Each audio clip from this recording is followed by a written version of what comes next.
ఉప్పును నిమ్మరసంతో కలిపి ఈ రెండింటినీ కలిపి పేస్ట్ లేదా ద్రవ రూపంలో తయారు చేసి చీమలు తిరిగే దారులు, పగుళ్ళు, బొద్దింకలు కనిపించే చోట రాయడం వల్ల రిజల్ట్ వేగంగా కనిపిస్తుంది. నిమ్మరసంలోని ఆమ్ల గుణం ఉప్పుకి కీటకాలు తిప్పికొట్టే శక్తిని మరింత పెంచుతుంది. వీటిపై ప్రతికూల వాతావరణాన్ని సృష్టిస్తుంది. ఉప్పును బేకింగ్ సోడాతో సమాన భాగాలలో కలిపి అవి తిరిగే ప్రదేశాల్లో చల్లడం కూడా ఒక గొప్ప పద్ధతి. ఈ మిశ్రమం కీటకాలు తిన్నప్పుడు వాటి శరీర వ్యవస్థను దెబ్బతీస్తుంది. చీమలను ఆకర్షించడానికి ఈ మిశ్రమంలో కొద్దిగా పొడి చక్కెర కలపడం మరింత తొందరగా మీ పని పూర్తవుతుంది. చీమలు, బొద్దింకల వంటి కీటకాలను ఇంట్లోకి రాకుండా నిరోధించడానికి ఉప్పును ఉపయోగించవచ్చు.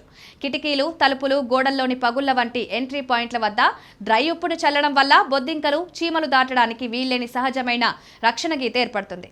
ఈ ఉప్పు చల్లిన ప్రదేశాలను శుభ్రపరిచిన తర్వాత మళ్ళీ తాజాగా చల్లడం మర్చిపోకూడదు.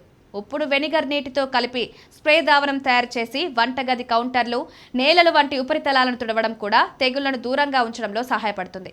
వెనిగర్లోని బలమైన వాసన, ఉప్పులో ఉండే ర్యాపిడ్ గుణం తెగుళ్లు తిరిగి రాకుండా నిరోధిస్తాయి. ఇంటిని శుభ్రంగా ఉంచడం, కీటకాల నివారణలో కీలక పాత్ర పోషిస్తుంది. ఉప్పు కలిపిన నీటితో వంటగది కౌంటర్లు, నేలలను క్రమం తప్పకుండా తుడవడం వల్ల ఆహార వనరులు తొలగిపోయి తెగుళ్లు ఆకర్షితం కాకుండా ఉంటాయి. గోడల్లోని పగుళ్లు, ఖాళీలను మూసివేయడం, ఆహారాన్ని గాలి చొరబడం డబ్బాల్లో నిల్వ చేయడం వంటి అదనపు జాగ్రత్తలు తీసుకోవడం మరింత సమర్థవంతంగా పనిచేస్తుంది. ఈ సహజ పద్ధతులు ఖర్చు తక్కువైనవి మాత్రమే కాకుండా ఇంటిని సురక్షితంగా ఉంచుతాయి, రసాయనాల అవసరాన్ని తగ్గిస్తాయి.